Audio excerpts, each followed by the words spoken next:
Hello and I welcome you all on keystone classes. तो आज हम पीपीटी पे करेंगे।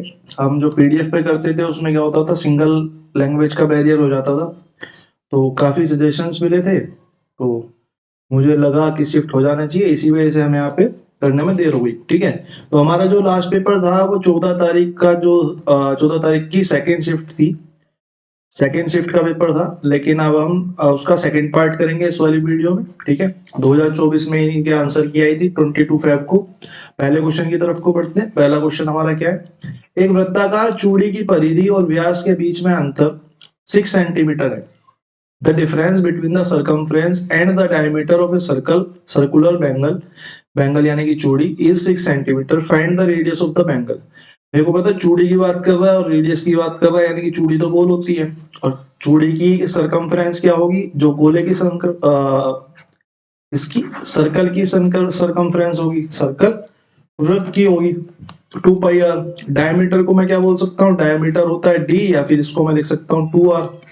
ठीक है, इन दोनों का अंतर बोल रहा है, इन दोनों के बीच में अंतर 6 सेंटीमीटर है। जैसे जैसे बोल रहा है वैसा वैसा लिख लेते हैं। 2 पाई आर माइनस में 2r is equal to 6 centimetre. ठीक है, यहां से अगर मैं 2r बाहर ले लूं इसमें से और इसमें से, तो मेरे पास अंदर क्या बचेगा, मेरे पास अंदर बचेगा पाई माइनस में 1 इज इक्वल टू 6। और यहां से फिर अगर हम देखें तो पाई का मान रख लेंगे और 2 से इसको डिवाइड कर लेते हैं, 3 बार चला जाएगा। तो r 22/7 minus 1 is equal to 3 के। और जब मैं इसको काटूंगा, मेरे को यहाँ पे एलसीएम लूंगा तो मेरे को मिलेगा r मल्टीप्लाई में 15/7 इज इक्वल टू 3 के। अब मैं इसको 15/7 को उधर लेके चला जाता हूँ। तो मेरे से क्वेश्चन में क्या पूछा है, क्वेश्चन में मेरे को त्रिज्या का ही मान पूछा है, तो मेरे को r निकल के आ जाएगी कितनी, 3 मल्टीप्लाई 7 अपॉन में 15। 3 से 5 बार यानी कि 7/5, और 7/5 को मैं लिख सकता हूँ 1.4 सेंटीमीटर। ये हमारा आंसर हो जाएगा। ठीक है, और हमारी जहां तक है फ्राइडे या सैटरडे को क्लास होगी। कल आपका ग्रुप अपडेट हो जाएगा, कल शाम तक अपडेट आएंगी। उसमें जितने भी क्वेश्चंस हमारे असिस्टेंट ग्रेड 3 के या फिर कोई और पेपर मेरे को मिलेगा, वो आपको ग्रुप में मिल जाएगा, जो अच्छे क्वेश्चंस होंगे। और उसी की रिलेटेड आपकी क्लास जो है संडे को आएगी।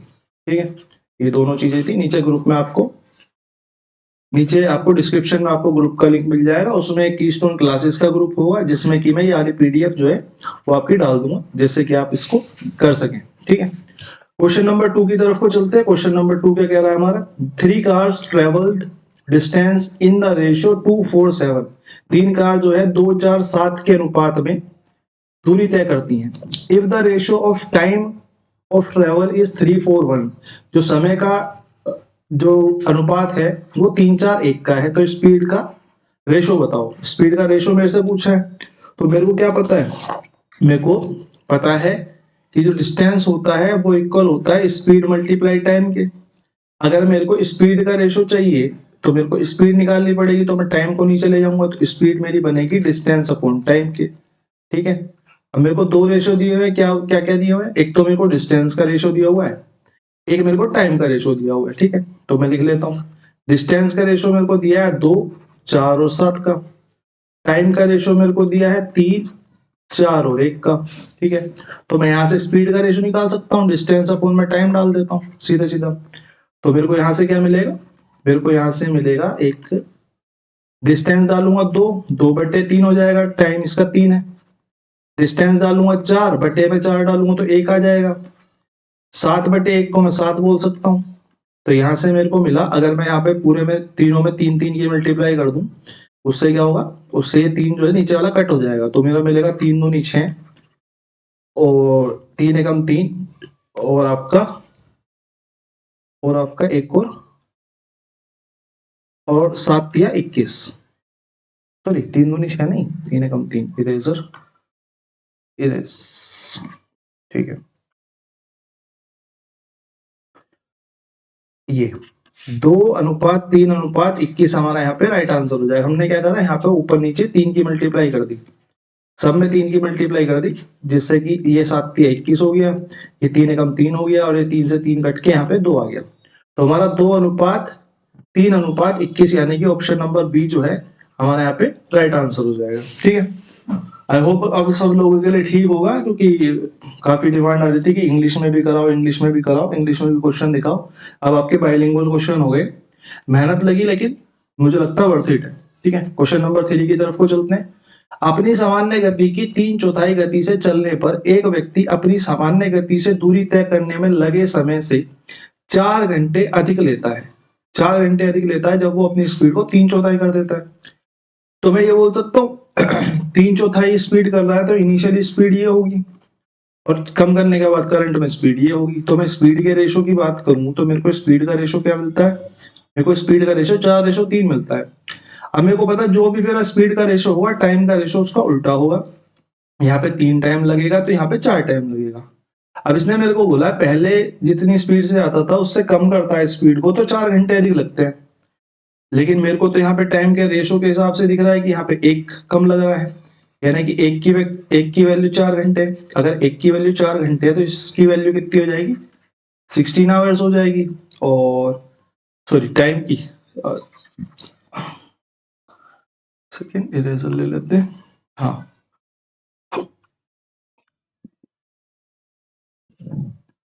इस टाइम की वैल्यू कितनी हो जाएगी, 4 दिया 12, और इस टाइम की वैल्यू कितनी हो जाएगी 16 आवर्स। तो हमसे क्या पूछा गया, हमसे सवाल ने डिमांड करी कि उसके द्वारा अपनी सामान्य गति से दूरी तय करने में लगा समय कितना होगा। समय पूछ रहा है सामान्य गति से, सामान्य गति कौन सी थी 4 वाली, टाइम कितना लग रहा है 12 घंटे, यानी कि ऑप्शन नंबर 1 हमारा यहाँ पे राइट आंसर हो जाएगा।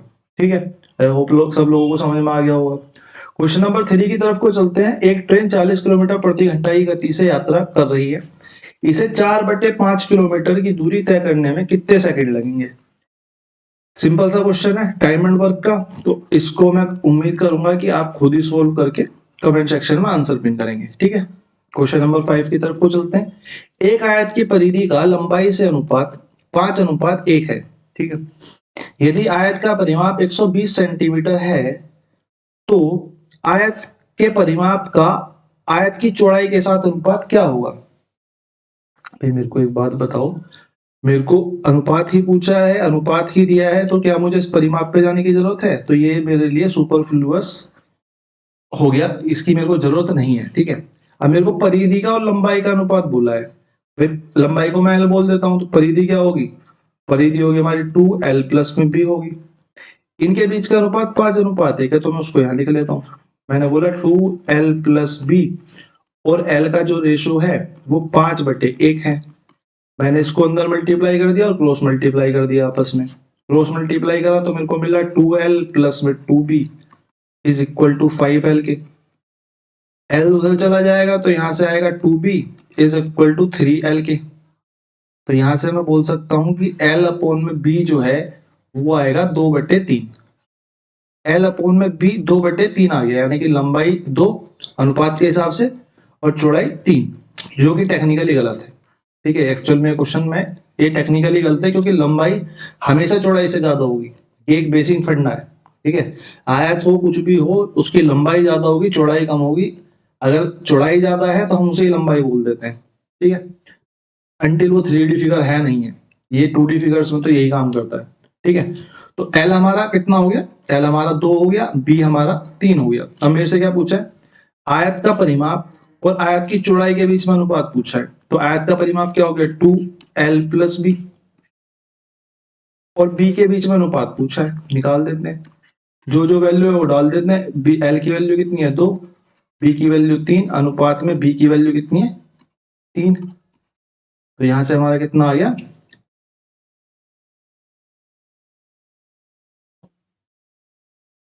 यहां से हमारा आ गया 10:3। लेकिन हमारा ऑप्शन उल्टा है, एक बार इंग्लिश में चेक कर लेते हैं। इंग्लिश में क्या दिया हुआ, then find the ratio of breath, यानी कि ब्रेथ पहले रखनी है और रेक्टेंगल का पेरीमीटर बाद में रखना है इंग्लिश के हिसाब से। ठीक है, क्योंकि पीडीएफ बनाते हैं इंग्लिश से हिंदी में, तो इस वजह से थोड़ी सी यहाँ पे गड़बड़ हो जाती है। ठीक है, तो ऑप्शन नंबर हमारा 2 यहाँ पे सही आंसर होगा। इसको आप इधर शिफ्ट कर देना और इसको आप इधर शिफ्ट कर देना, बस इतना ही, थोड़ी सी गड़बड़ है इसमें। ठीक है, क्वेश्चन नंबर 6 टाइम के साथ कोशिश करेंगे कि गड़बड़ आगे से ना हो। ठीक है, एक व्यक्ति ट्रेन, बस और कार द्वारा 5:3:2 के अनुपात में विभिन्न दूरियां तय करता है। कोई डिस्टेंस तय कर रहा है, उसका 5 हिस्सा ट्रेन से 5 हिस्सा ट्रेन से, 3 हिस्सा बस से और 2 हिस्सा कार से तय कर रहा है। ठीक है, मेले का अनुपात, मेले का अनुपात, द रेशियो ऑफ फेयर, पैसों का अनुपात, मतलब कितना पैसा लगा उसका अनुपात जो है वो 1:3:4 प्रति किलोमीटर है। ठीक है, डिस्टेंस वो ट्रेवल कर रहा है 5 से, 3 से और 2 से, इससे ट्रेन से, बस से और कार से। अगर ट्रेन से तय कर रहा है तो 1 रुपया लग रहा है, कार से बस से तय कर रहा है तो 3 रुपए लग रहे हैं और कार से तय कर रहा है तो 4 रुपए लग रहे हैं। उसने बोला कि उसे टोटल जो है कुल व्यय जो है उसका वो 770 रुपए है। कुल व्यय जो है वो 770 रुपए है। भाई मेरे हिसाब से कुल व्यय कितना आएगा, मेरे को अगर 5 ट्रेवल करना और 1 रुपये लग रहा है तो यहाँ पे टोटल एक्सपेंडिचर आएगा ट्रेन का कितना आ जाएगा 5, इसका कितना आ जाएगा 9 और इसका कितना आ जाएगा, दोनों की मल्टीप्लाई करके 8। मेरे को यहाँ पता चला कि टोटल एक्सपेंडिचर जो मेरे हिसाब से है वो 22 है। इसी की वैल्यू मेरे को 770 दी है और मेरे से पूछा गया ट्रेन पर उचित कुल व्यय ज्ञात कीजिए। ट्रेन पर कुल व्यय कितना है, 5 की वैल्यू पता करनी है, तो 5 की वैल्यू पता करनी है तो 770 बटे में 22 मल्टीप्लाई में 5। ठीक है, 11 सत्ते 70 और 2 से 35 और 35 मल्टीप्लाई 5 यानी कि 175 is our right answer. Option number 1 यहाँ पे हमारा सही उत्तर हो जाएगा। ठीक है, क्वेश्चन नंबर 7 की तरफ को चलते हैं। क्वेश्चन नंबर 7 क्या कह रहा है, इफ m रेशो n 5:2 है देन 4m + 5n अनुपात में 4m - 5n is equal to. ठीक है, सीधे सीधे मान रखने, m की जगह 5 रख दो, n की जगह 2 रख दो और इस क्वेश्चन का सॉल्यूशन आपको प्राप्त हो जाएगा। तो ये भी आपका होमवर्क में है, कमेंट सेक्शन में इसका आंसर भी आप लोग दे दीजिएगा। क्वेश्चन नंबर 7 के बाद हम चलते हैं क्वेश्चन नंबर 8 की तरफ को। क्वेश्चन नंबर 8 हमारा क्या कह रहा है, क्योंकि हम अभी तक 14 क्लास कर चुके हैं तो काफी क्वेश्चंस रिपीटेड हैं, काफी तो क्वेश्चंस ही रिपीटेड है। मैं ये मान के चल रहा हूँ कि हर पेपर में हमको 3 क्वेश्चंस तो रिपीटेड मिल जाते हैं, 3 क्वेश्चंस रिपीटेड मिल जाते हैं और आपका लगभग लगभग 3 क्वेश्चंस रिपीटेड मिल जाते हैं और लगभग 3 ही कॉन्सेप्ट कम से कम रिपीटेड मिल रहे हैं, यानी कि 6 से 7 क्वेश्चन आपको रिपीट मिल रहे हैं। ठीक है, जिसमें से कि एक कोई ये भी है। अब मेरे को बोला एक डीलर को 5% की हानि होती है यदि वह वस्तु को 22.99 में बेचे। 5% की हानि होती है यानी कि मैं बोल सकता हूँ कि ये जो वैल्यू है, ये जो वैल्यू है वो 95% के बराबर है। 95% 2299 के बराबर है। अब मेरे से क्या पूछ रहा है, मेरे से पूछ रहा है कि 5% का लाभ कमाने के लिए उस वस्तु को कितने में बेचा जाए।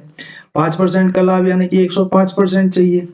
अगर 95 की वैल्यू ये है तो 105 की कितनी होगी, 2299 अपॉन में 95 मल्टीप्लाई 105, 5 से काटूंगा तो ये 19 बार और ये 21 बार और 19 से काटूंगा तो ये 19 से कम 19, 19 दूनी 38 और 19 से कम 19 यानी कि 121 मल्टीप्लाई में 21 ये आएगा।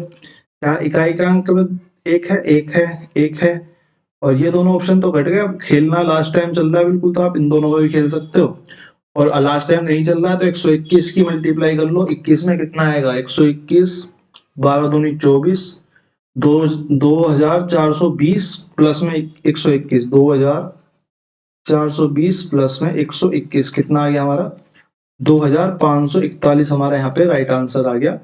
Option number B, option number D हमारा यहाँ पे करेक्ट आंसर हो गया। ठीक है, आई होप सब लोगों को अच्छा लग रहा होगा। जो जो इंग्लिश के लिए डिमांड कर रहे थे उनकी डिमांड्स पूरी हो चुकी हैं। एक लाइक कर दीजिएगा इसी बात पे। ठीक है, चलिए 9वें क्वेश्चन की तरफ को चलते हैं। A can do a piece of work in 20 days which B can do in 10 days. B worked at it for 6 days. A can finish the remaining work in how many days? Question कह रहा है कि A एक कार्य को 20 दिन में कर सकता है, B उस कार्य को 10 दिन में कर सकता है। B ने इस पर 6 दिन तक कार्य किया, 6 दिन तक कार्य किया, फिर उसके बाद A लग गया। A ने शेष कार्य को कितने दिनों में पूरा कर सकता है, पूरा कर सकता है। ठीक है, तो निकाल लेते हैं क्या आएगा, देखते हैं। सिंपल सा क्वेश्चन है वैसे तो, होमवर्क में दे दूं या चलो इसको भी होमवर्क में रखते हैं। अगर किसी का नहीं होता है तो मेरे को बताना कमेंट सेक्शन में, मैं आपको करा दूंगा, बहुत सिंपल सा क्वेश्चन है, ठीक है।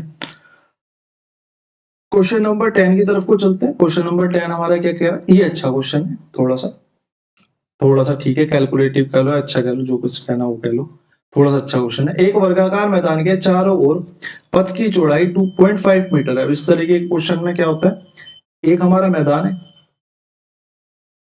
वर्गाकार मैदान है, यानी कि ये भी ए, ये भी ए, ये भी ए और ये भी ए, इसके चारों तरफ 2.5 मीटर का एक पथ बना हुआ है, यानी कि पैदल चलने की जगह है। अब देखो 2.5 मीटर का यहाँ पे, 2.5 मीटर का यहाँ पे, 2.5 का यहाँ पे और 2.5 का ही यहाँ पे, चारों तरफ बन गया, ठीक है। जिसका क्षेत्रफल 115 है, उसके क्षेत्रफल की बात करी है, मुझे कह रहा है कि इसका जो क्षेत्रफल है वो 15 है। अगर इसका क्षेत्रफल 15 है, किसका क्षेत्रफल की बात कर रहा है, इसकी क्षेत्रफल की बात कर रहा है, इसके क्षेत्रफल की बात कर रहा है पूरे की।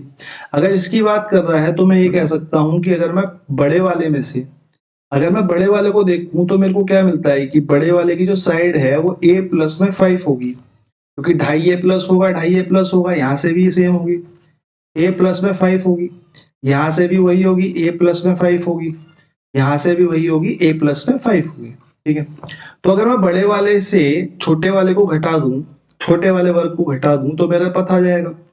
तो पथ के लिए मैं क्या करूंगा, मैं बड़े वाले में से वर्ग का एरिया क्या होता है हमारा, ए स्क्वायर, साइड स्क्वायर, ए स्क्वायर बोल लो, साइड स्क्वायर बोल लो, बात एक ही है। तो मैं बड़े वाले में से यानी कि a प्लस 5 में से मैं घटा देता हूँ छोटे वाले को, यानी कि ए स्क्वायर को घटा देता हूँ, तो ये मेरा पथ का क्षेत्रफल आ जाएगा। और पथ का क्षेत्रफल मेरे को क्वेश्चन में 115 मीटर स्क्वायर दिया हुआ है, तो मैंने उसके बराबर डाल दिया। जब मैंने इसको खोला तो मेरे को यहाँ से मिला ए स्क्वायर प्लस में 25 प्लस में आपका 5 दूनी 10 ए माइनस में A square is equal to 115। A square से ए स्क्वायर कट हो गया, ये 25 उधर चला गया, तो यहाँ से tan ए मिल गया कितना, 90 के, और tan ए 90 के, तो ए बराबर कितने के हो गया, ए बराबर हमारा हो गया किसके, 9 के। क्वेश्चन ने क्या बोला है, क्वेश्चन का देख लेते हैं। क्वेश्चन ने मेरे से डिमांड करी है कि 100 रुपए प्रति मीटर की दर से खेत में बाढ़ लगाने की लागत बताओ। बाढ़ जो लगेगी, फेंसिंग जो होगी, फेंसिंग जो होती है वो हमारी बार बार होती है, बार बार होती है, यानी कि सरकमफ्रेंस की बात कर रहा है, सरकमफ्रेंस बोल लो या परिधि बोल लो, परिधि की बात कर रहा है, ठीक है। या फिर क्या बोलते हैं उसे, परिमाप की बात कर लो, इसमें आयत में बोलेंगे परिमाप की बात कर रहा है, परिमाप पे लगेगी। तो परिमाप क्या होता है हमारा, पेरीमीटर हमारा होता है, perimeter is equal to 4 side, 4s, 4 multiply में साइड, तो साइड कितनी है हमारी 9, यानी कि 36 मीटर की फेंसिंग होगी, और पर मीटर पे कितने रुपए लग रहे हैं, 100 रुपए लग रहे हैं। तो टोटल पैसे कितने हो गए, टोटल पैसे हमारे कितने हो गए, 36 मल्टीप्लाई में 100, यानी कि 3600 हमारे यहाँ पे राइट आंसर हो जाएगा, ठीक है। क्वेश्चन नंबर 10 हमारा निपट गया। इसके बाद चलते हैं क्वेश्चन नंबर 11 की तरफ। क्वेश्चन नंबर 11 हमारा कंपाउंड रेशियो का है, ठीक है, मिश्रित अनुपात का है, या फिर इसी को बोल देते हैं हम युगल अनुपात, ठीक है, किसी भी तरीके से आ सकता है। नॉर्मल जिसने अनुपात करा होगा उसने कंपाउंड रेशियो पढ़ा होगा, नहीं पढ़ा होगा, मैं उसकी बात की गारंटी नहीं दे सकता, कि बहुत कम लोग पढ़ाते हैं, ठीक है। कंपाउंड रेशियो कुछ नहीं होता, 3 संख्या का कंपाउंड रेशियो मेरे को बोला है, तो इनके जो पहली संख्याएं हैं 2 और 3, पहली जो संख्याएं हैं कुछ नहीं करना, सिर्फ क्या करना है, पहली संख्याओं की मल्टीप्लाई करनी है, 15 मल्टीप्लाई 25 मल्टीप्लाई 35, उसका अनुपात ले लेने था दूसरे नंबर की जो संख्याएं हैं उनके मल्टीप्लीकेशन से, 20 मल्टीप्लाई 30 मल्टीप्लाई 40, बस मिश्रित अनुपात का इतना ही मतलब है, ठीक है। 5 से काट लेते हैं, 7 5 5 पचम 25, 5 तिया 12, 5 तिया 15, 5 चौक 20, 5 छिंग 30, 5 अट्ठे 40, ये यहां से मेरे को मिला 5 दिया 15 7 105 अनुपात में 8 छिंग 48 चौक का 192, 105 अनुपात में 192 हमारे यहाँ पे राइट आंसर हो गया, ठीक है। तो ऑप्शन नंबर हमारा कितना, ऑप्शन नंबर हमारा 3 यहाँ पे राइट आंसर हो गया। ठीक है, क्वेश्चन नंबर 11 की तरफ को मूव करेंगे। नेक्स्ट क्वेश्चन हमारा क्वेश्चन नंबर 11। एक सेकंड दीजिएगा, गर्मी होने लग गई है। Question number 11, question number 12 sorry. Calcutta की एक यात्रा में एक टैक्सी 50% दूरी के लिए औसतन 48 किलोमीटर प्रति घंटा, 40% दूरी के लिए 40 किलोमीटर प्रति घंटा, शेष के लिए 20 किलोमीटर प्रति घंटा से ट्रेवल करती है। ठीक है, पूरी यात्रा में औसत गति क्या है, पूरी यात्रा की औसत गति क्या है। अब मेरे को यहाँ पे कोई डिस्टेंस तो दिया ही नहीं हुआ, डिस्टेंस मेरे को नहीं दिया हुआ, तो मैं इसी 50 को ही डिस्टेंस मान लेता हूँ, कोई दिक्कत नहीं है। तो मैंने 50 किलोमीटर की दूरी 48 किलोमीटर पर आवर के हिसाब से तय करी। ये मेरा डिस्टेंस हो गया, ये मेरी स्पीड हो गई। यहां से मैं टाइम निकाल पाऊंगा, क्योंकि हमने पहले पढ़ा था कि distance is equal to speed multiply में टाइम।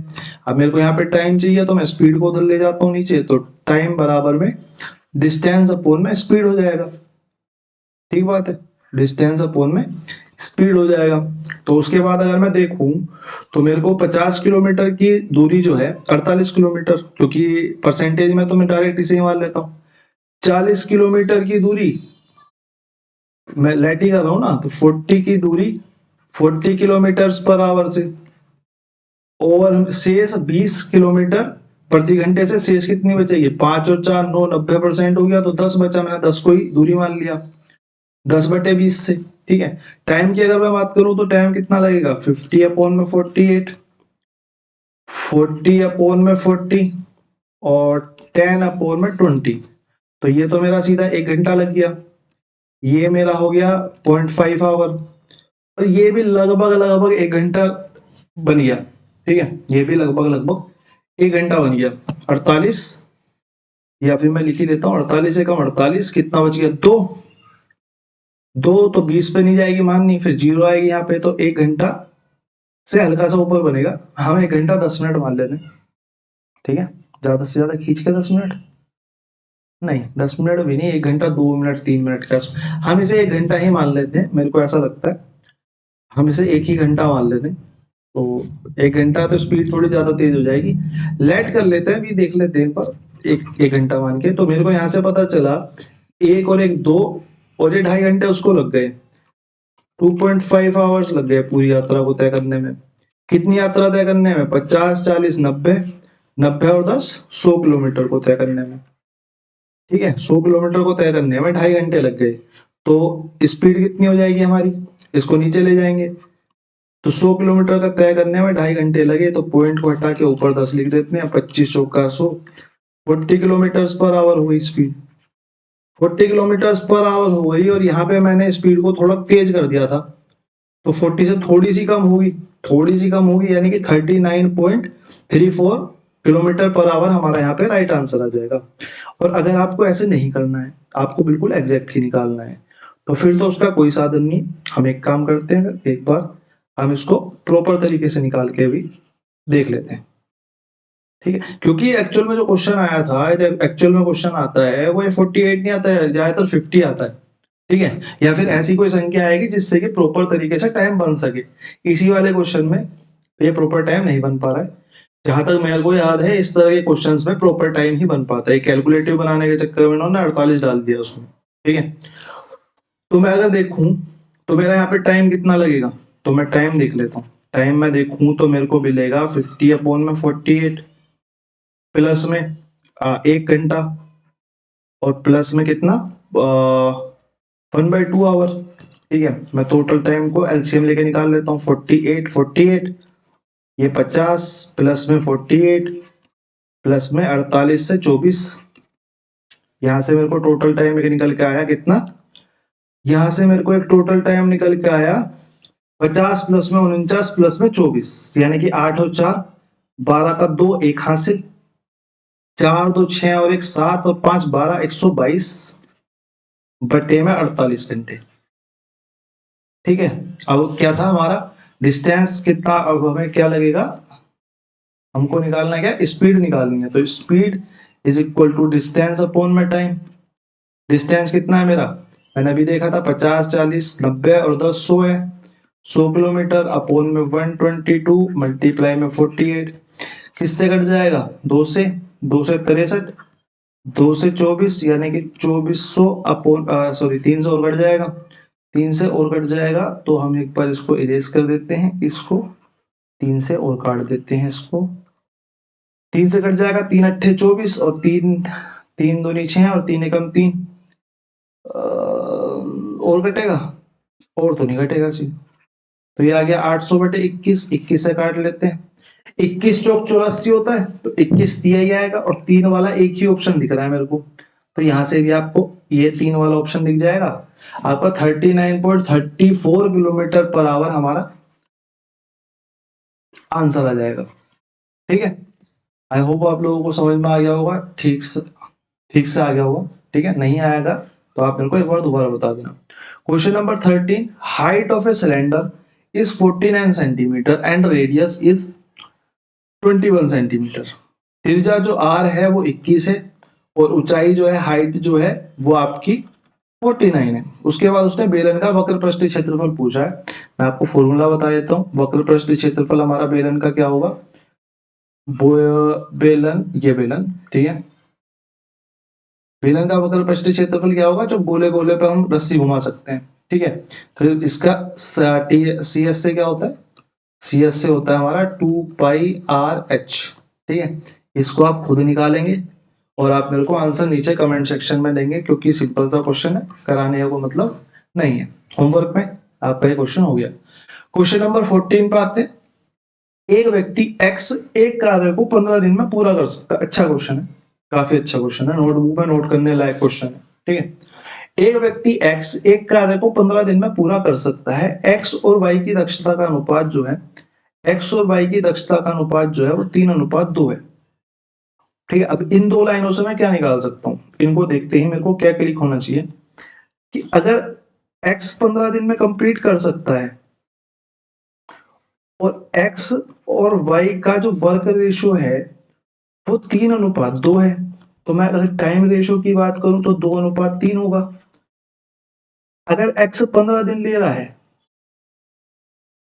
ये इसको निकालने की कोई जरूरत है? मुझे तो नहीं लगता इसको निकालने। चलो छोड़ो, फालतू की इंफॉर्मेशन देने का क्या फायदा ना, इसको इस तरीके से डील ही नहीं करते, इसको इस तरीके से डील नहीं करते। ठीक है, मैं इसको ऐसे ऐसे लिख देता हूँ। एक्स वाई जेड एक साथ कार्य करते हैं और 3 दिन में कार्य को पूरा कर लेते हैं। यदि उन्हें कुल 4500 रुपए का भुगतान मिला हो, ठीक है, 4500 रुपए टोटल मिले, टोटल 4500, 3 दिन में 4500 मिले, ठीक है बात है, 3 दिन में 4500 मिले तो एक दिन में कितने मिलेंगे? 1500 मिलेंगे, 1500 मिलेंगे, एक दिन में 1500 मिलेंगे। बिल्कुल सही बात है, कोई दिक्कत वाली बात नहीं। ठीक है, कोई दिक्कत वाली इसमें कोई बात नहीं है। अगर x 15 दिन में काम को खत्म कर सकता है तो मैं टोटल वर्क निकाल सकता हूँ, एक टोटल वर्क निकाल सकता हूँ, क्योंकि मुझे x का रेशियो भी पता है। तो मैं अगर x के हिसाब से टोटल वर्क निकालू तो x के हिसाब से टोटल वर्क जो है 45 है। ठीक है, 45 है, 3 दिन में पूरा कर रहे हैं, यानी कि प्रतिदिन कितना काम कर रहे होंगे? 3 दिन में अगर 45 काम खत्म कर रहे हैं तो एक दिन में 15 काम कर रहे होंगे, एक दिन में 15 काम कर रहे होंगे। अब 3 काम तो ये x कर रहा है एक दिन में, 2 काम ये बाबूजी कर रहे हैं, तो जो जेड है इस 15 में से कितना काम, 3 2 5 खत्म हो गए, तो जेड कितना काम कर रहा होगा भाई? इन दोनों का टोटल 5 और तीनों मिलके कितना काम कर रहे हैं? या एक्स वाई जेड ही तो कर रहे थे, एक्स वाई जेड 15 कर रहे थे, ये 5 कर रहे हैं, तो जेड कितना हो गया हमारा? 10 हो गया। अगर जेड हमारा 10 हो गया, 4500 की वैल्यू 45 है, 4500 की वैल्यू 45 है, तो जेड के पैसे निकालने में मेरे जेड कितना काम करता है? 10 काम करता है, तो 0 से 45 से 45 खत्म, तो हमारा 1000 रुपए यहाँ पे राइट आंसर आ जाएगा। 1000 नहीं आ रहा है, 1000 नहीं आ रहा है, 1000 नहीं आ रहा है क्योंकि हम 3 दिन तक काम कराना है, 3 दिन तक काम कराना है, तो 3000 हमारा यहाँ पे राइट आंसर आ जाएगा। ठीक है, आई होप आप लोगों को समझ में आ गया, अच्छा क्वेश्चन था। ठीक है, क्वेश्चन नंबर 15 की तरफ को चलते हैं। एक दुकानदार एक वस्तु को अंकित मूल्य से 28% छूट पर बेचता है और 20% का लाभ अर्जित करता है। लगभग 6-7 बार तो रिपीट ये भी है। इसको भी होमवर्क में डाल देते हैं, ठीक है। अब तो यहाँ पे मार्क भी नहीं लगा हुआ, तो आपको करने में मजा आएगा। तो ये भी क्वेश्चन आपका होमवर्क का है, आप इसको भी करके कमेंट सेक्शन में बता सकते हैं, ठीक है। क्वेश्चन नंबर 15 के बाद चलते हैं क्वेश्चन नंबर 16। ये तीसरी बार रिपीट हो रहा है ये क्वेश्चन। मैं इसे करा के बिल्कुल भी टाइम किसी का वेस्ट नहीं करना चाहता, ठीक है। अच्छा क्वेश्चन है, इसको अब लास्ट बार हम करेंगे इस क्वेश्चन को जब हम सैटरडे को, फ्राइडे या सैटरडे को जब हम वो करेंगे, फ्राइडे या सैटरडे को हम वो करेंगे, क्या बोलते हैं उसे, जब बेस्ट क्वेश्चन वाली सीरीज करेंगे ना, तब करेंगे इस क्वेश्चन को एक बार डील। फ्राइडे को या वीडियो आएगी या फिर सैटरडे को आएगी, जब भी आएगी और एक बार उसमें डील करेंगे, क्योंकि अच्छा क्वेश्चन है ये, उसमें आएगा ही आएगा, ठीक है। क्वेश्चन नंबर 17 की तरफ चलते हैं। एक वस्तु के अंकित मूल्य पर 9% की छूट देने के बाद 1890 रुपए में बेचा जाता है। कितने की छूट मिली? 9% की छूट मिली। 9% की छूट मिली यानी कि 91% पे बेचा। 91 छूट किस पे मिलती है? छूट हमेशा हमारी एमपी पे यानी कि मार्क प्राइस पे मिलती है, यानी कि 90% 91% की वैल्यू 1820 है। अंकित मूल्य यानी कि 100% की वैल्यू पूछ रहा है, 100% की कितनी हो जाएगी? 1820 बटे में 91 मल्टीप्लाई में 100, इससे दो बार कट गया यानी कि 2000 यहाँ पे हमारा राइट आंसर हो जाएगा। ऑप्शन नंबर बी हमारे यहाँ पे करेक्ट आंसर हो जाएगा। इसके बाद चलते हैं क्वेश्चन नंबर 18 की तरफ को। अनामिका ने अपने उत्पादों की कीमत 32% बढ़ा दी।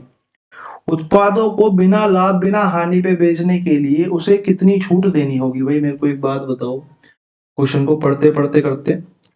अनामिका ने अपने उत्पादों की कीमत 32% बढ़ा दी, यानी कि अगर मैं सीपी की बात करूं, अगर सीपी 100% था तो उसने उस पर 32% ज्यादा एमपी लिख दिया, 132 लिख दिया, और उसे बिना हानि बिना लाभ के बेचना है, यानी कि एसपी जो है उसको 100 रखना है।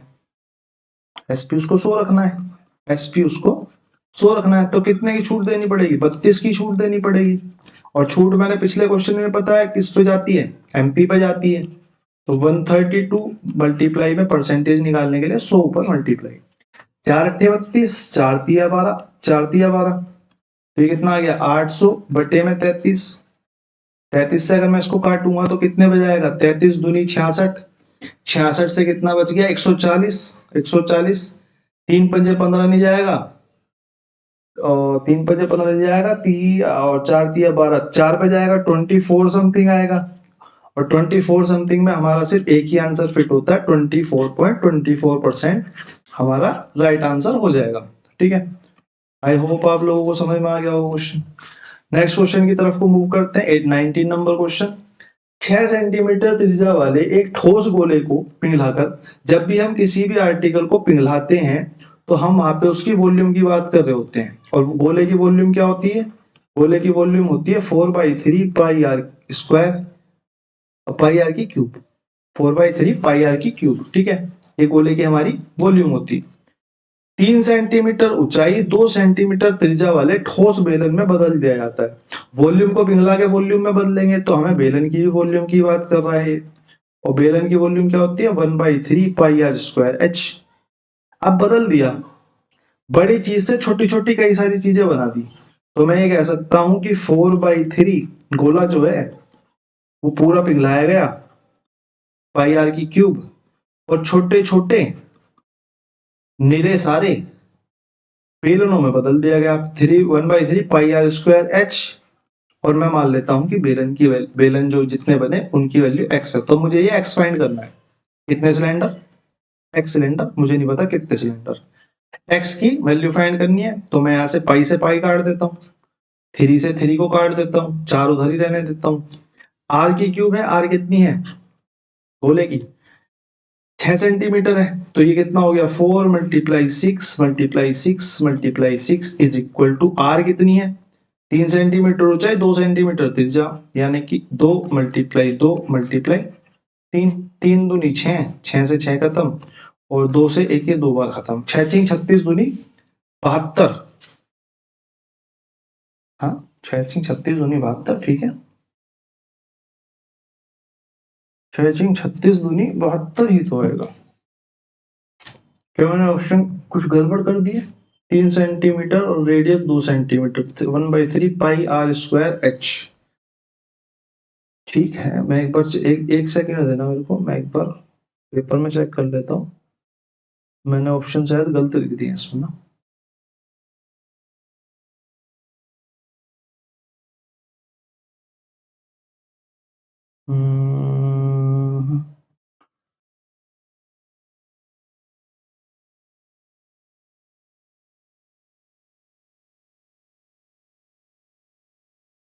क्वेश्चन नंबर 19 है ना? Question number 19, how much cylinders, नहीं ऑप्शन भी ठीक है, तो कुछ क्या गड़बड़ कर दी। 4/3 पाई आर की क्यूब, 6×36, 3×2=2, ठीक है। 6 सेंटीमीटर त्रिज्या वाले ठोस गोले को पिघलाकर गोले का वॉल्यूम 4/3 पाई आर की क्यूब, ठीक है। 1/3 पाई आर स्क्वायर एच, अरे नहीं नहीं नहीं नहीं सॉरी, करते ब्लेंडर कर दिया। ये बेलन का नहीं होता, ये बेलन नहीं होता, सॉरी। ये तो हमारा शंकु का आयतन होता है ना, ये तो हमारा शंकु का आयतन होता है। उल्टा सवाल लिखेंगे तो यही होगा ना, कोई बात नहीं। और बेलन का हमारा आयतन कितना होता है? बेलन का आयतन हमारा होता है pi R square H, pi R square H, तो ये बराबर में आएगा pi R square H multiply में नंबर ऑफ सिलेंडर्स, ठीक है। पाई से हमने पाई का कैंसिल कर दी थी, ये 3 नहीं कटेगा।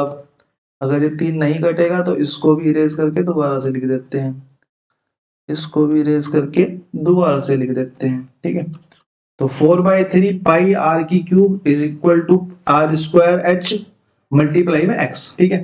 वैल्यूज डाल देते हैं, तो वैल्यू डालेंगे तो 4/3 मल्टीप्लाई में 6 मल्टीप्लाई में 6 मल्टीप्लाई में 6, आर की क्यूब, आर स्क्वायर की जगह 2 डाल देते हैं 2 बार, और एच की जगह हम 3 सेंटीमीटर डाल देते हैं 3 सेंटीमीटर, मल्टीप्लाई में नंबर ऑफ सिलेंडर्स की जगह हम एक्स डाल देते हैं, ठीक है। तो यहाँ से 3 दूनी 6 खत्म, और 3 दूनी 6 और 2 से ये 2 खत्म, तो x की वैल्यू कितनी आ गई? 6 × 4 यानी कि 24 हमारा यहाँ पे राइट आंसर हो गया। ऑप्शन नंबर सी हमारा यहाँ पे करेक्ट आंसर हो गया। क्वेश्चन नंबर 20 की तरफ को चलते हैं। क्वेश्चन नंबर 20 हमारा आज का लास्ट क्वेश्चन, ठीक है। एक कॉलेज में लड़के लड़कियों की संख्या का अनुपात 11:18 है, 11:18 है, 11 लड़के हैं और 18 लड़कियां हैं। यदि लड़कों और लड़कियों की संख्या में वृद्धि क्रम से 40% और 20% हो, ये 20% होगा, 5 नहीं होगा, ठीक है। 20% हो तो नया अनुपात क्या होगा? भाई मैंने बोला अनुपात में दिया हुआ है तो मैं कुछ भी मान लेता हूं, तो मेरे को पता है परसेंटेज हटाऊंगा तो नीचे 2 जीरो आएंगी, तो मैं इसको 1100 और इसको 1800 मान लेता हूँ। इसमें 40% अगर मैं प्लस करूंगा तो 11 चौक 44, 440 प्लस होगा, 440 प्लस होगा। इसमें अगर मैं 20% प्लस करूंगा, 18 दूनी 36, 360 प्लस होगा, 360 प्लस होगा। 1100 प्लस में 440 कितना हो गया हमारा? 1540, और ये 1800 प्लस में 360 कितना हो गया हमारा? 2160, यानी कि ये रेशो आ जाएगा, जितना काट सकते हो उतना काट देते हैं। किससे कटेगा? ये कट जाएगा भाई साहब 4 तिया 12, नहीं 2 से, 2 से 77 और 2 से 2 1 6 8, 77 रेशो में 108 हमारा यहाँ पे राइट आंसर हो जाएगा, ठीक है। तो आज के लिए हमारे 20 क्वेश्चंस यहाँ पे खत्म होते हैं। 2 दिन के इंतजार के बाद ये क्लास हो पाई, क्योंकि इसमें टाइम लगता है, बनाने में टाइम लगता है, सीखने में टाइम लगता है। इनिशियली तो सीखने में टाइम लगता है, तो उसमें टाइम लग गया हमारा। तो 2 दिन के बाद क्लास हुई है। टेलीग्राम चैनल आप जरूर ज्वाइन कर लीजिएगा। सैटरडे को आपकी, फ्राइडे शाम तक को, या तो सैटरडे की सुबह सुबह आपकी वीडियो आ जाएगी, ठीक है। इसी तरीके के पीपीटी के फॉर्मेट में ही होगी, ठीक है, पेपर के फॉर्मेट में नहीं होगी। और आप नोटिफिकेशन वाले क्लास कीस्टोन क्लासेस वाले टेलीग्राम चैनल पे जाएंगे तो थोड़ी देर बाद आपको ये पीपीटी भी वहां पे अपलोड मिल जाएगी, आप इसको भी डाउनलोड कर सकते हो, ठीक है। इसके बाद हम मिलते हैं बाद में, और अब के लिए हम रखते हैं क्लास को खत्म। धन्यवाद।